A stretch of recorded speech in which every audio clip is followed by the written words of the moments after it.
The Little Darner.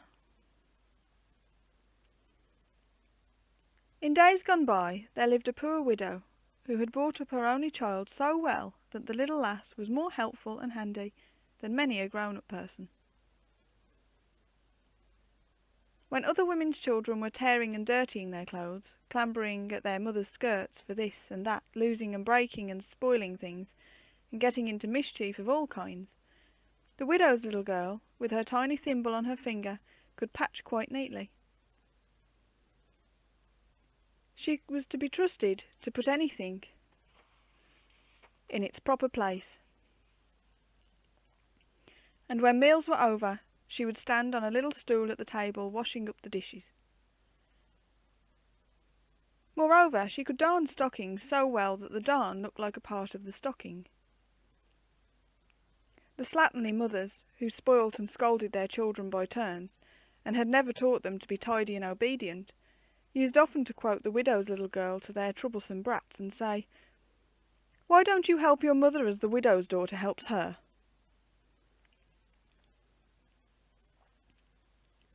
Thus it came about that the helpless, useless, untidy little girls hated the very name of the widow's daughter, because they were always being told of her usefulness and neatness.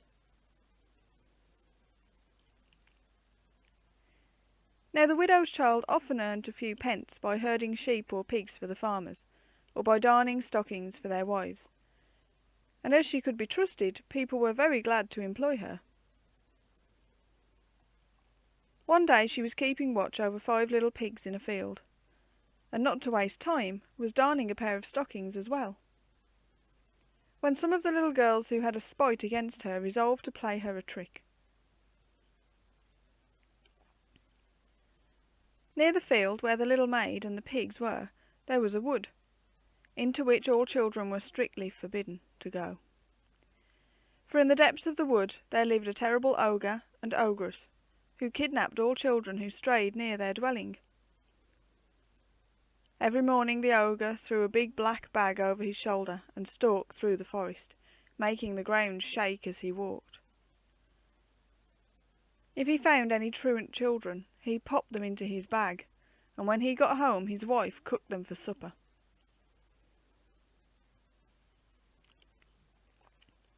The trick played upon the widow's daughter was this. 5 little girls came up to the field where she was herding the 5 little pigs, and each chasing a pig they drove them into the ogre's wood. In vain the little maid called to her flock. The pigs ran in a frightened troop into the wood, and she ran after them.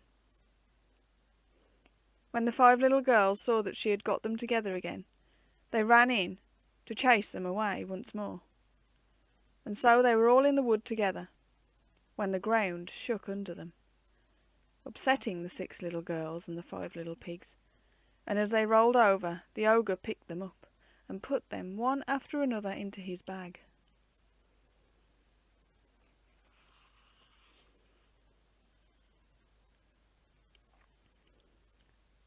When they were jolting about with the pigs in the poke as the ogre strode homewards, the 5 spiteful children were as sorry as you please, and as the pigs were always fighting and struggling to get to the top, they did not escape without some scratches, and their screams and the squealing of the little pigs made such a noise that the ogre's wife heard it 1.5 miles away in the depths of the wood, and she lighted a fire under the copper and filled it with water, ready to cook whatever her husband brought home.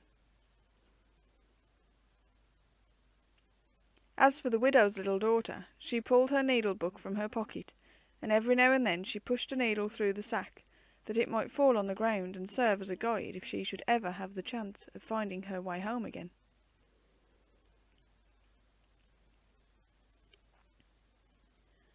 When the ogre arrived, he emptied the sack, and set the 6 little girls and the 5 little pigs all sprawling on the floor, saying, "These will last us some time. Cook the fattest and put the rest into the cellar. And whilst you get dinner ready, I will take another stroll with the bag. Luck seldom comes singly."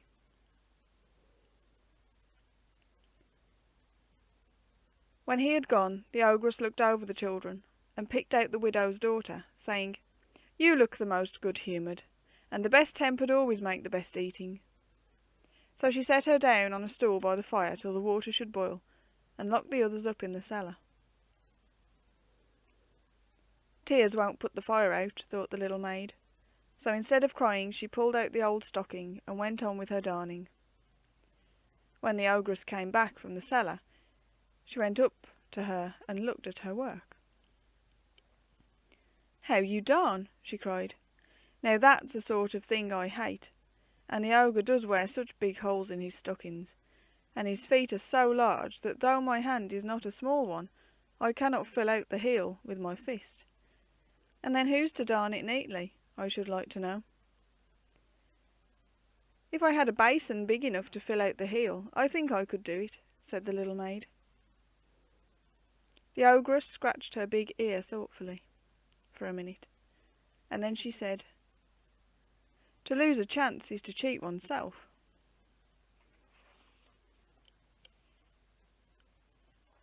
"Why shouldn't this one darn while the others boil?"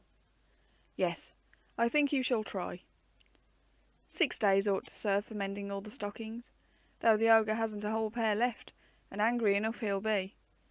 And when household matters are not to his mind, he puts that big sack over my head and ties it round my neck. And if you had ever done housework with your head in a poke, you'd know what it is. So you shall darn the stockings, and if you do them well, I'll cook one of the others first instead of you." Saying which, the ogress fetched one of the ogre's stockings, and the widow's child put a big basin into the heel to stretch it, and began to darn. The ogress watched her till she had put all of the threads one way, and when she began to run the cross threads, interlacing them with the uttermost exactness, the old creature was delighted, and went to fetch another child to be cooked instead of the widow's.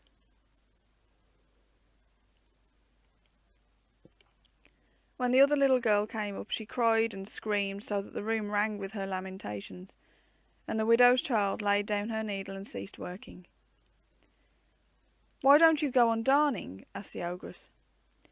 "Alas, dear mother," said she, "the little sister's cries make my heart beat so that I cannot darn evenly." "Then she must go back to the cellar for a bit," said the ogress, "and meanwhile I'll sharpen the knife." So after she had taken back the crying child, and had watched the little girl, who now darned away as skilfully as ever, the ogress took down a huge knife from the wall and began to sharpen it on a grindstone in a corner of the kitchen. As she sharpened the knife, she glanced from time to time at the little maid, and soon perceived that she had once more ceased working. "Why don't you go on darning?" asked the ogress. "Alas, dear mother," said the child, "when I hear you sharpening that terrible knife, my hands tremble so that I cannot thread my needle." "Well, it will do now," growled the ogress, feeling the edge of the blade with her horny finger, and having seen the darning needle once more at work.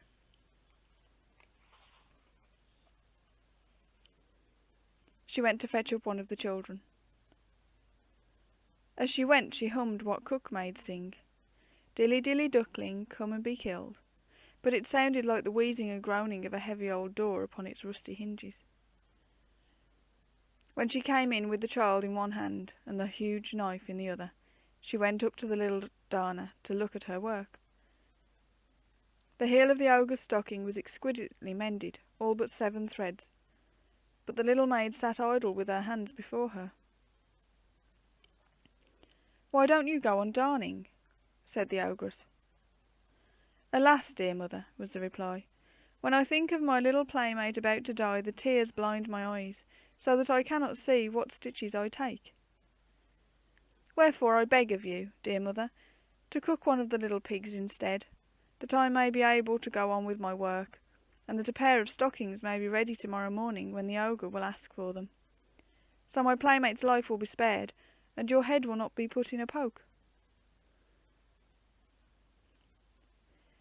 At first the ogress would not hear of such a thing, but at last she consented and made a stew of one of the little pigs instead of cooking the little girl. "But supposing the ogre goes to count the children," said she, "he will find one too many." "Then let her go, dear mother," said the widow's daughter. "She will find her way home, and you will never be blamed."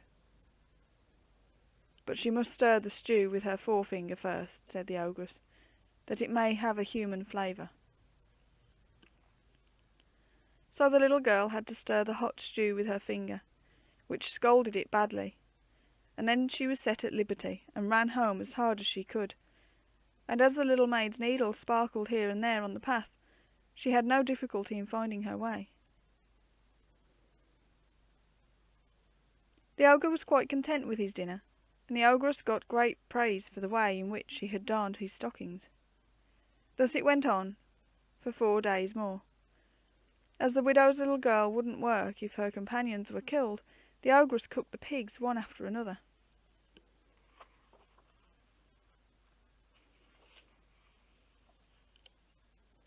And the children were all sent away with burnt forefingers.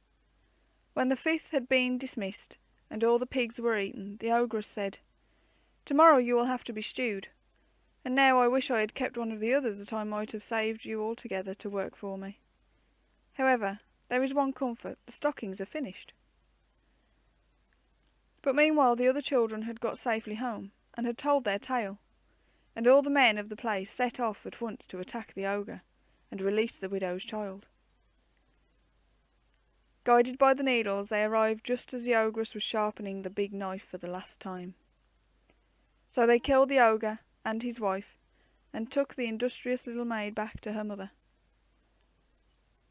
The other little girls were now very repentant, and when their fingers were well, they all learnt to darn stockings at once.